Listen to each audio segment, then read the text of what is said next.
Halo teman-teman sekalian, kami dari kelompok 1. Kali ini kami akan membahas tentang kombinasi bisnis dengan saya Joral Kalusinaga, kawan kami. Saya Diki.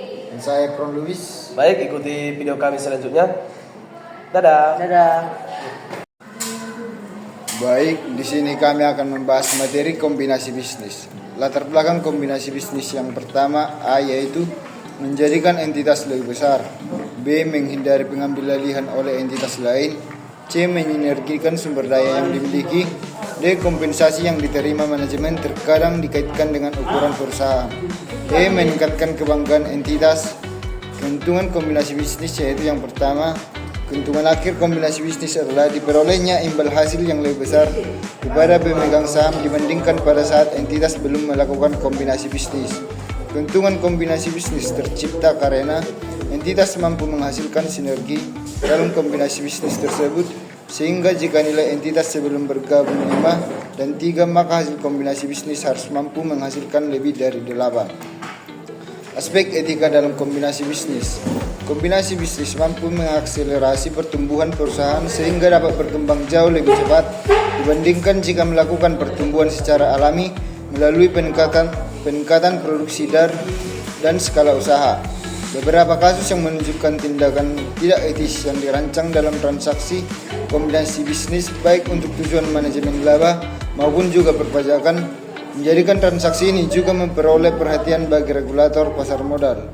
Yang ketiga, kompleksitas akuntansi kombinasi bisnis menjadikan kombinasi bisnis menjadi transaksi yang penting yang perlu dipelajari dan dicermati. Jenis-jenis kombinasi bisnis. Kombinasi bisnis dapat dilihat dari aspek strategi perusahaan, yaitu integrasi vertikal kombinasi bisnis dengan melakukan akuisisi entitas yang memiliki hubungan pemasok atau distribusi. Yang kedua, integrasi horizontal kombinasi bisnis melakukan akuisisi entitas yang menghasilkan produk sejenis atau produk yang berkaitan. Yang ketiga, konglomerasi kombinasi bisnis dengan melakukan akuisisi entitas yang tidak memiliki hubungan dengan entitas. Jenis kombinasi bisnis dapat juga dibedakan tentang bagaimana bentuk perusahaan sebelum dan sesudah melakukan kombinasi bisnis. Yang pertama, merger, yaitu kombinasi bisnis yang dilakukan dengan menggabungkan 2 atau lebih entitas, di mana entitas yang diakuisisi dibubarkan serta semua aset dan liabilitasnya diambil alih oleh pihak yang mengakuisisi. Yang kedua, konsolidasi, kombinasi bisnis dengan membentuk suatu entitas baru yang akan mengambil alih semua aset dan liabilitas entitas yang bergabung. Yang ketiga, akuisisi, kombinasi bisnis dengan membeli kepemilikan entitas yang dilakukan, namun entitas yang diakuisisi tetap berdiri hanya dikendalikan oleh entitas pengakuisisi. Jenis kombinasi bisnis dapat juga dilihat dari sudut pandang akuntansi. Yang pertama, metode Weighing of Interest atau penyatuan kepentingan. Metode ini diatur dalam PSAK 38 kombinasi bisnis entitas sepengendali. Yang kedua, metode purchase atau pembelian dasar pencatatan selengan nilai wajar pada tanggal akuisisi. Metode ini diatur dalam PSAK 22 kombinasi bisnis. Selanjutnya, standar akuntansi bisnis kombinasi.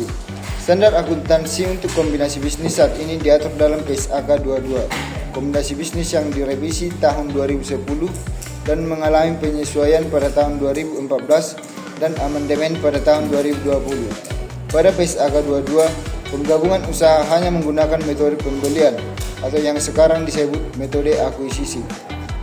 Selanjutnya, restrukturisasi entitas sepengendali. Restrukturisasi entitas sepengendali diatur khusus dalam PSAK 38 kombinasi bisnis entitas sepengendali.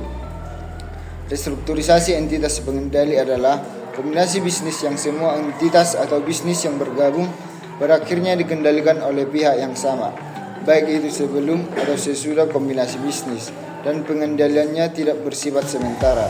Contoh transaksi restrukturisasi entitas sepengendali: entitas induk memindahkan sebagian aset neto dari entitas anak yang dimilikinya menjadi aset entitas baik. Selanjutnya, aspek perpajakan dalam kombinasi bisnis. Pajak merupakan hal yang diperhatikan dalam proses merger dan akuisisi perusahaan. Pajak harus dibayar oleh pihak yang melakukan pengalihan aset.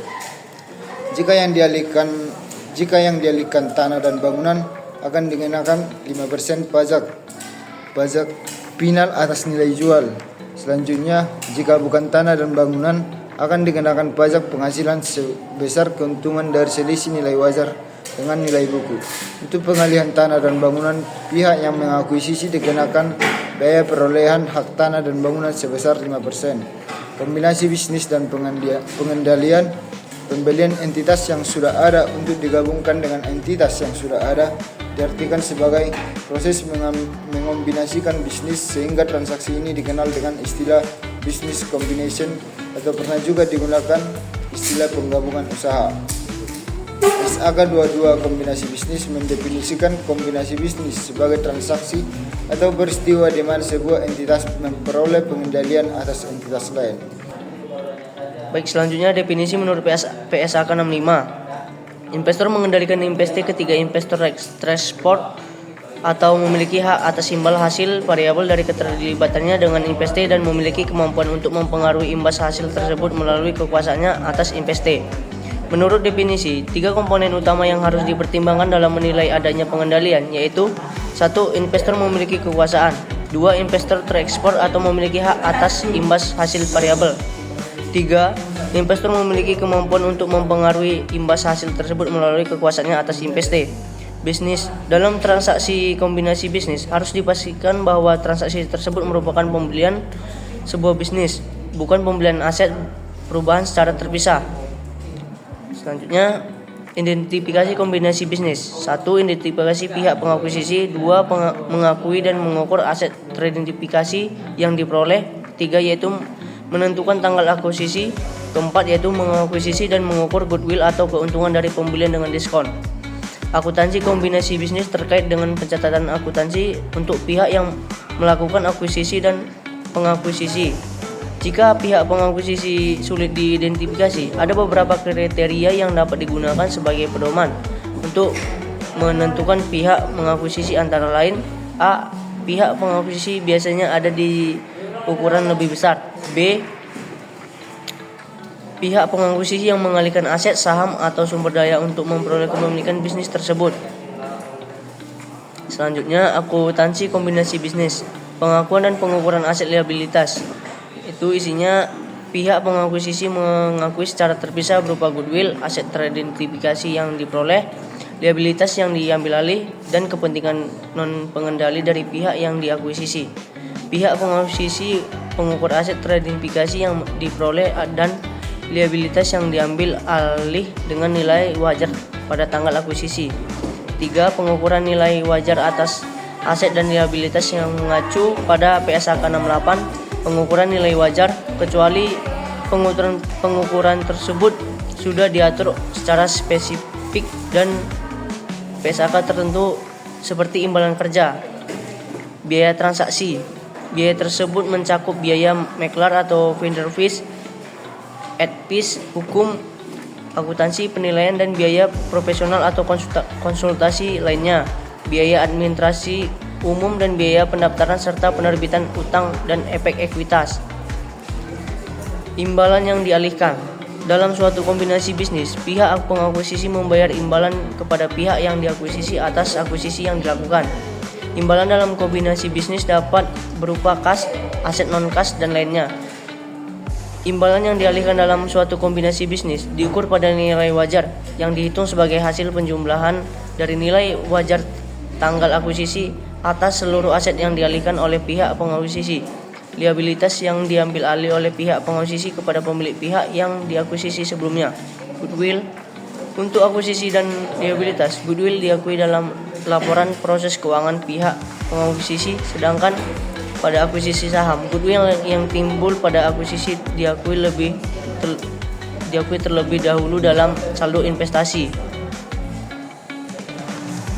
Baik, selanjutnya itu adalah investasi pada entitas asosiasi. Pada tanggal 1 Januari 2019, PTI membeli 40% saham PTA dari pasar saham. Laporan posisi keuangan PTA saat itu: kas 10.000, piutang dagang net 40.000, persediaan 80.000, tanah 50.000, peralatan 140.000, total aset 320.000, utang wesel 70.000, modal saham 200.000, laba ditahan 50.000, total liabilitas dan ekuitas 320.000. Tahun 2019 PTA melaporkan laba 30.000 dan membagi dividen 10.000. Seluruh persediaan pada 1 Januari 2019 terjual tahun tersebut.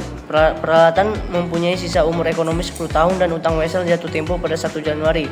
Terdapat tiga asumsi sebagai berikut ini. 1.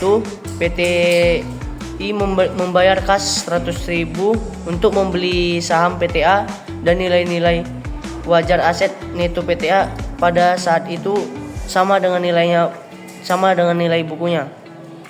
PTI membayar kas